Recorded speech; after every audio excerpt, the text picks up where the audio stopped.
Welcome to round 3 of the 2024 South African Rally Raid Championship, where all the action is brought to you by Toyota, Team Hilux Rally Raid, Ford, Castrol and ICANN. This is the big one, the only marathon event on the calendar and the spiritual replacement of the iconic desert race. Welcome back to Rally Raid Racing with the TGRSA Safari 1000. The TGRSA Safari 1000 may be a new name on the calendar, but the location for the race, which served as round 3 of the 2024 SARRC, featured in 2023 as well. But then it was used as the Waterberg 400, whereas this time the event was bigger and better than ever. This was because it replaced the TGRSA Kalahari Botswana 1000 desert race on this year's calendar, and as such it featured a total race distance of nearly 1,000 kilometers. But why the decision to leave Botswana and the desert race behind after so many successful years of sponsorship? Here's Toyota SA Motors Vice President of Marketing, Glenn Crompton, with some insight. Obviously, it really was a difficult decision for us to move away from Botswana. Motor racing is all about the crowds and the passion of the people, but it got almost uncontrollable there. I mean, there were people that nearly got badly hurt, there were the cars that burnt out, so it just became too big of an event for us to control. So obviously we don't want to walk away from the desert race as an event and a sort of marathon stage. This was really critical, and bringing it here was a good alternative. I think there's still things to be learned. With that said, the TGRSA Safari 1000 had big boots to fill, and the organisers certainly stepped up. This race featured amazing opportunities for fans to interact with the race crews, fantastic spectating, and a festive atmosphere in the DSP, which was situated at the Kuduskorp Primary School. The school was also the site of the Bushveld Big Brag, which took place on the Friday evening of the race, giving attendees the chance to mingle with the drivers and navigators, to enjoy some lamb and venison on the spit, and to boogie the night away with the on-site DJ and marimba band. But despite the festive atmosphere, the TGRSA Safari 1000 was still a serious affair, and more than serving as the only marathon event on the 2024 calendar, it was also a candidate event for the inclusion in the 2025 FIA World Rally Raid Championship calendar. As such, officials from the FIA were in attendance to evaluate the event, as Jerome Russell of the FIA explains. What is impressive is that the size, the quality of this national championship. It's definitely the biggest rally raid national championship in the world. Many T1 Plus cars, which is really exciting. Good level of presentation of the teams. A lot of enthusiasm, many brands. You feel that it's organized in a professional way, but with a very convivial atmosphere. But it wasn't only the international observers who were happy to be in Kuduskorp near Thabazimbi for round 3 of the 2024 SARRC. Brand South Africa was also in attendance, and we spoke to Kutulo Matlocha, Activations Officer for Brand SA, who explained their involvement in the race. So sport is one of those sports that has been identified, especially car racing. These are one of the low-hanging fruits that we have not tapped into. So we saw an opportunity to profile South Africa as one of the best countries to host international events. At the same time, Motorsport South Africa's Vic Maharaj attended his first Rally Raid race and was clearly impressed by the level of both the event and the competitors. I'm pretty much blown away. The level of professionalism, of the team, the organizers is just simply unbelievable. I think if I could encourage any fan, any motorsport enthusiast, you've got to come and watch an event of this nature. But before we get into the details of the TGRSA Safari 1000, let's take a look at the championship standings after rounds 1 and 2. It was TGRSA's Janelle de Villiers who drew first blood by winning the opening round of the season in Malalan at the Nkomazi 400. Teammate Guy Bottrell bagged the points for second place, while young Jaden Els rounded out the podium. At round 2 in Vryheid, it was de Villiers who rounded out the podium, while Bottrell recorded his second of the season. Henk Lategan took the top step in KZN, putting 3 of the TGRSA crews at the top of the standings. So after 2 rounds, it was de Villiers who held a narrow margin over Bottrell, with Lategan in third just ahead of Chris Visser. For Sheerblichno, Els and Johan Horn followed closely behind, while Lance Woolridge found himself in 8th place as the first of the 2 factory Fords. Notably, Hunterbrain made his way into 10th place as the first of the adventure class drivers, an excellent performance in a field dominated by cars in the ultimate class. It's the jewel in the crown of the SA Rally Raid Championship, the Toyota Gazoo Racing Safari 1000, the third round of the championship, and we are here in the Waterberg. Leading the way as we head over to the Castrol qualifier, we've got Henk Lategan and Brett Cummings. Of course, they captured victory over in round 2. However, they're going to be challenged aplenty by the likes of their teammates. We've got Guy Bottrell alongside Dennis Murphy. We've also, of course, got Janelle de Villiers and Alvin Fonk, who lead the championship courtesy of a first place finish and a third place finish so far. However, if we look back to this event last year, 1,000 kilometers of racing, it was the men from Ford, Gareth Woolridge and Boyd Dreyer, who captured the victory. Red versus blue, once again, it's the story of the championship. Who's going to come out on top here in the Waterberg? Well, to answer that question, our first stop had to be with the man topping the tables going into round 3. Toyota Gazoo Racing SA's Janelle de Villiers. Lots of friendly people here. We always have a good reception. So yeah, looking forward to the race, and hopefully we can get a good result. Arguably, the momentum had to be with his teammate Henk Lategan, who was fresh of his first victory for the year. But Lategan has traditionally struggled at the desert race, and we had to know if he was expecting another uphill battle. It's a tricky one, let's say strategy-wise. I don't think if you tried to plan it, you probably couldn't, because there's a lot of things that are still going to happen in the 1,000 kilometers. Guy Bottrell was the best performing TGRSA driver at last year's desert race and headed into round 3 just 2 points behind de Villiers. As such, he had every reason to be positive, but the Durbanites still had healthy respect for the upcoming race. The pace is really hot, so I think the guys are going to go out really hard. These cars are really strong, so they can take quite a lot of driver abuse before they break. So At the same time, the lads in blue weren't going to let Toyota have it all their own way in the Waterberg.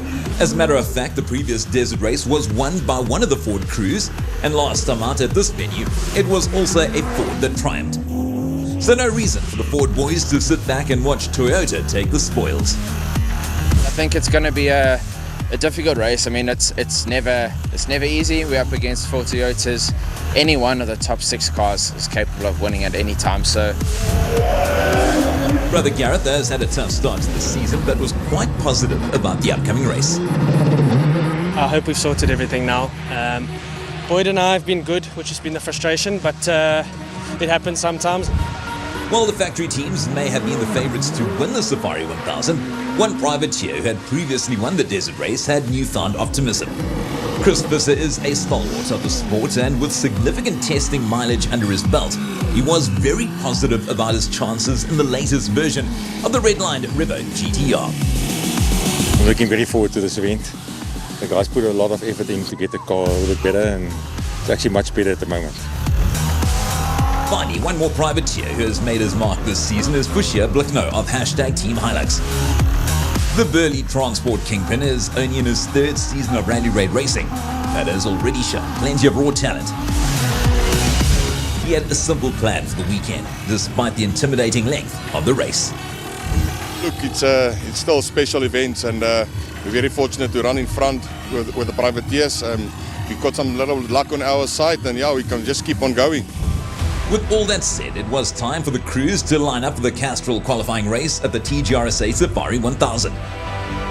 At only 13.7 kilometers in length, nobody was going to win the race on the qualifier.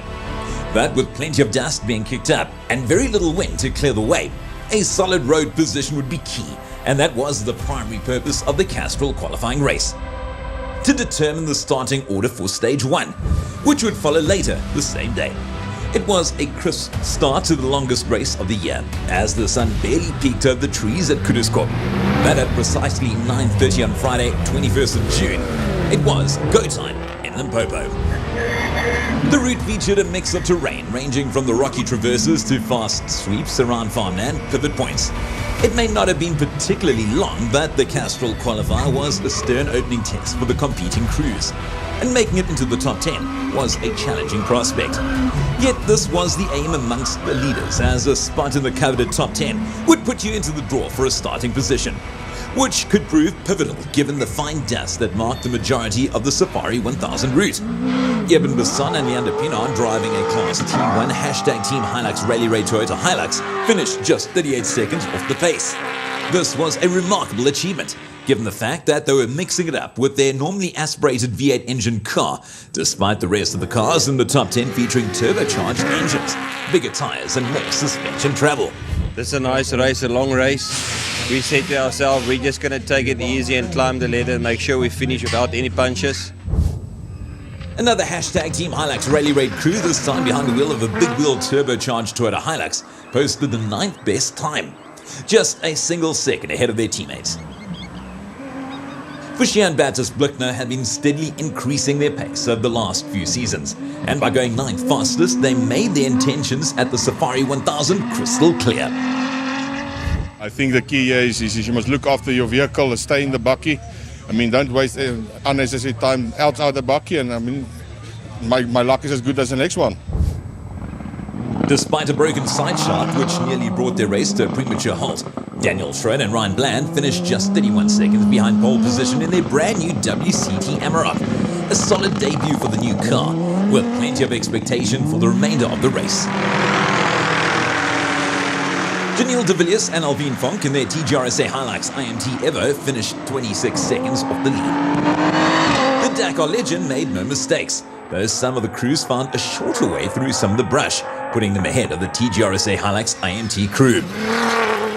Clean run, happy to be here, so yeah, all good so far. Prior to the start of the race, Chris Fuss and Albertus Venter was telling us that their red line Revo T1 Plus GTR was better than ever, thanks to solid progress in the development of the car.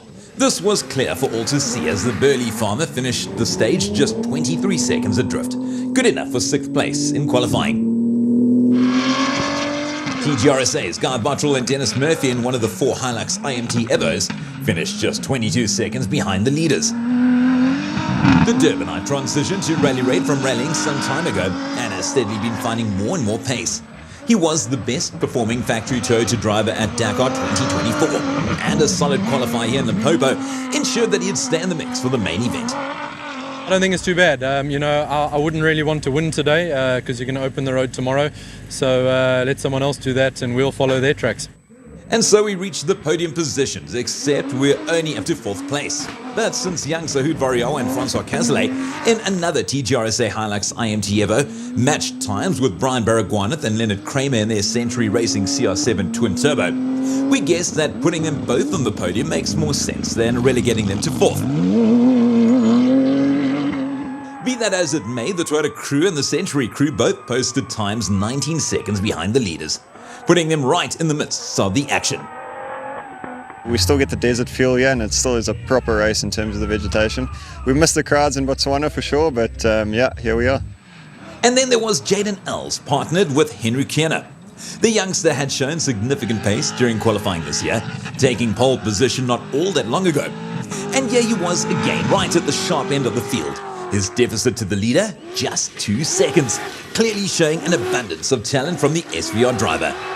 It was a fun qualifying, lots of fast, flowy sections, a lot of commitment, and I must give it to Henk for opening the road and putting up that time. And finally, the top step of the Castrol qualifying podium. Henk Lardekan and Brett Cummings in the TGRSA Hilux IMT Evo set the fastest time of 8 minutes and 38 seconds, giving them first choice for starting position for the main event. The pair were fresh from victory on round 2 of the championship and clearly had momentum on their side as they run to another pole position here in the Waterberg. Fortunately, last year with my shoulder, I was out. I didn't do this race, so for me to open against the guys that already know where they're going would be a tough ask. So we're going to take the risk of the dust and see what we can do from there. There were a few notable mishaps during the qualifier. Johannes van der Horn in a hashtag Team Hilux Rally Raid DKR Hilux suffered a burst rear tyre, forcing them to finish lower in the order than anticipated. Similarly, the Dutch couple Dave and Tessa Klaassen in their Revo T1 Plus GTR experienced minor navigation issues that set them back. And here's confirmation of the top 10 after the Castrol qualifier. Lartgun and Cummings blitzed the field to record victory in 8 minutes and 38 seconds. They finished 2 seconds ahead of Els and Kierna, who recorded another stellar qualifying performance. Variawa and Cazelet were in 3rd, tied with Baragwanath and Kramer. Only 38 seconds covered the entire top 10, who went into a draw to determine the final starting positions for Stage 1. After the draw, it was Guy Bottrell who would open the road on Stage 1, placing even more pressure on the man from KZN, as well as his navigator Dennis Murphy. Mariao and Casley would be the second car out, with Els and Kierna heading out third.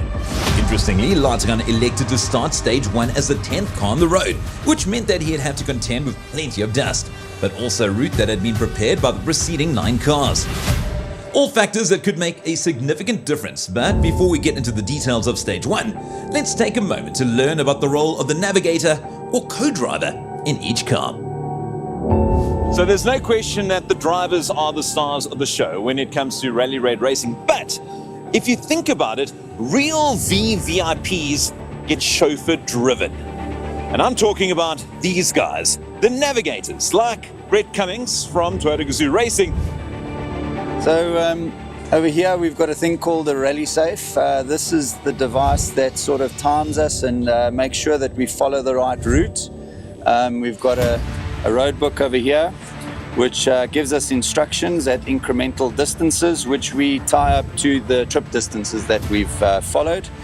We've got reset buttons on the floorboard over here which resets the trip meter incremental distances. The road book is descriptive at some points, but at some points there's no note that says you're going to change direction from left to right. So we glance at the GPS. So we use the GPS to help our drivers to tell them, okay, it's a 1 kilometer straight. However, there's twisty turns in between. So now you need to read from the GPS and tell a driver if it's a medium, fast or slow corner coming up left to right, or kink, or just watch out for the rock. You need to kink around the rock or a tree. So then we use the GPS. We've got a GPS just to confirm if we're on the track or not. But over and above that, we've got a few other things that we need to monitor. So we need to check on everything that's going on the dashboard, monitor, critical sort of values, tire pressures, fuel pressures, oil pressures, temperatures, all those sorts of things. And yeah, we also control the speed of the car if there's speed zones. So we've got pit limiters in those areas. So there's a lot of other things other than navigating that we do. But what is tricky is we do a lot of wheel spin and a lot of jumps. So what happens is the wheels tend to go faster. So I'm forever catching up on my trip just to bring it down to the right numbers. These cars are going so fast. It's literally left, right. You can't even, it's just seconds. 100 meters in a second, pretty much. So every 100 meters, I count down by seconds, almost. That's how fast these things are going. You have to eat in the morning, drink your motion sickness tablets, and just go about the day as it is, because you have to have something in your stomach. If you don't have something in your stomach, then all the adrenaline is just going into your stomach, and then it's not good for you. So I've got some tricks up my sleeve. I use ginger for that. I'm not going to divulge too much. It goes into my socks, but it works for me. And yeah, I struggled in the beginning, and it seems to have gone away. So keep doing what I'm doing. Now that we know that the navigator does more than just help to change flat tires, let's get into the meat of the opening stage of the TGRSA Safari 1000. As we saw earlier, it was Bottrell who would open the road, followed by Bariawa, Els, Baragwanath and Visser. At just 100 kilometers in length, stage 1 was certainly not the longest of the race, but this was still a serious chunk of distance. And while it would be tricky to make up time over such a relatively short stage, it was extremely easy to get it wrong. Johan de Bruyn and Adrian Roots in their Redline Revo T1 secured a 10th spot, finishing 5 minutes and 52 seconds behind the stage winners.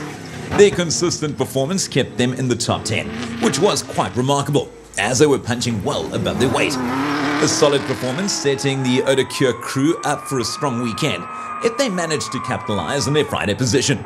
I haven't seen the times really, but because the Highlands they're also still in the mix. Ahead of de Bruyn and Roots came Eben Besson and Leander Pinard in their hashtag Team Hilux Rally Raid Toyota Hilux. They were just 6 seconds quicker at this point than de Bruyn and Roots, and while Besson would be hoping to make up time to the crews ahead of him, he'd do well to keep an eye on his rearview mirrors too. Still, a great performance by the man from the Lowveld. So yeah, no, like a nice event, but quite a lot of rocks on the end of the race, and we had to take it easy, but we got it. The first of the top-class cars set the 8th fastest time on the day. The spot belonged to Vos Prinsloo and Andre Vermeulen, driving a Neil Woolridge Motorsport Ford Ranger T1 Plus. Affectionately known as Bangers and Nash, the man from Ermelo, together with his Praetorian co-driver, made no bones about their business, setting the 8th fastest time of the day. Just 4 minutes 42 seconds separated them from the head of the field, and Vorsey had reason to be happy. Early days we haven't done 10% of the whole route, but yeah, it's tough. It's tight and twisty and fast in some sections and technical, but it's very nice. Navigation was a key challenge in the Waterberg, and while some crews nailed it, others, like Brian Baragwana and Leonard Kramer, in their Century Racing CR7 Twin Turbo, lost some time as they picked their way towards the finish. The car itself ran like clockwork, and it was clear that BB would be a force to be reckoned with towards the end of the race. Really hard on the tyres, this terrain. It's hard pack and it's very busy, and there's you know, some areas get really rocky and some areas have got some really tough vegetation. Fischer and Bertus Buchner have been improving hand over fist this year. When they first started Rally Raid racing, the Lofeld brothers tended to overdrive their hashtag Team Hilux Rally Raid Toyota Hilux, but they seem to have steadied the ship somewhat and have been posting solid results. Stage 1 of the Safari 1000 was no exception, as they went just 4 minutes and 3 seconds slower than the leaders. A great result given the tricky terrain. Yeah, look, it went well today. The qualifying went well. The first loop also went well. Some navigation issues. Were it not for a puncture near the end of the stage, Toyota Gazoo Racing SA's Guy Bottrell and Dennis Murphy may well have placed their Hilux IMT ever higher up the order. Even so, they finished the stage just 3 minutes and 27 seconds behind the stage winners, despite having to stop and change a tyre, clearly showing that they had the pace to challenge for victory. We knew being first on the road would be tricky, but we're doing 1,000 Ks, so today was only 100 Ks. It wasn't all plain sailing for the two Ford crews, but despite a challenging start, Lance Woolridge and Kenny Gilbert managed to bring their NWM Ford Ranger home in the 4th best time of the day. They were just 44 seconds slower than teammates Gareth Woolridge and Boyd Dreyer, who went 3rd fastest on the Friday of the race. While the two Ford crews would obviously have preferred to be at the head of the field, they were well placed for the remainder of the weekend. I think tomorrow is going to be faster with a lot more of what we did today, and then Sunday even tighter, so I think there's still a lot more to come. But yeah, we encountered quite a bit of dust, but it's okay. I mean, the guys were quite good at moving. I think we passed 5 or so people. Talking about challenges, Janelle de Villiers and Alvin Fong faced some of their own as they made their way through stage 1. Some navigational challenges slowed them down in the opening stage, but even so, they finished just 1 minute and 59 seconds behind the winners, and importantly also 30 seconds ahead of the first of the Ford crews that have some work to do over the rest of the weekend though. We caught a couple of guys and so we lost it. Bit of time in the dust, but otherwise clean run. This meant that the stage 1 victory went to none other than Henk Latergan and Brett Cummings in their TGRSA Hilux IMT Evo. The factory team had taken the spoils during qualifying, but elected to start as the 10th car on the road. They made the most of the position, dominating the opening stage and building an early lead of 2 minutes and 2 seconds over their teammates. A powerful performance that sent a clear message to their competitors. It was a gamble going further back because we knew we'd catch some cars. We did end up catching 2 of the cars. Just outside the top 10, 3 Redline Motorsport teams showed strong performances despite challenges. Prince Hofstra and Wade Harris finished 7 minutes and 25 seconds behind Latergan and Cummings, while Johannes van der Hoorn ended 7 minutes and 25 seconds behind. Chris Viss and Albertus Venter had a puncture and finished 7 minutes and 27 seconds behind the stage winners. The Dutch couple, Dave and Tessa Klaassen, were 8 minutes and 35 seconds off the lead. And Jürgen Schroeder and Rikus Fourie completed the top 15, 8 minutes and 35 seconds behind. Also, spare a thought for Daniel Schroeder and Ryan Bland in their brand new WCT VW Amarok. The pair struggled with the broken sideshaft near the end of the qualifying race, and the problem reared its ugly head again during stage 1. This time it was more terminal as we caught up with the affable German as he parked his machine not far from the start. Yeah, I don't know. Not so happy, but I'm sure the guys will figure out what happened and then we make it strong and, maybe you can start again tomorrow. By the time the engines had grown silent in the Bushveld, it was Lartgun and Cummings who topped the standings. We had De Villiers and Vonk just 2 minutes and 2 seconds behind them, while Gareth Woolridge and Boyd Dreyer, the first of the Fords, was just 30 seconds further back. 4 different manufacturers appeared on the top 10 list, with De Bruyn and Roots keeping their noses clean to sneak into the overall top 10, one of only 2 Class T1 cars to perform at this level, the other being Eben Basson and Leander Pinot, who were the best part of a minute faster than De Bruyn and Roots. This was the first day of an action-packed 3-day event. The dust may have settled over the Bushveld, but the TGRSA Safari 1000 was far from over. The Saturday of the race would bring stages 2 and 3, each sporting 189 kilometers. 2 more stages would follow on the final day of the event, bringing the total race distance up to nearly 900 kilometers over 3 days. Join us again next week as we bring you all the thrills and spills from the Saturday and Sunday of the inaugural TGRSA Safari 1000 in Kuduskorp, Limpopo. All the action from the first day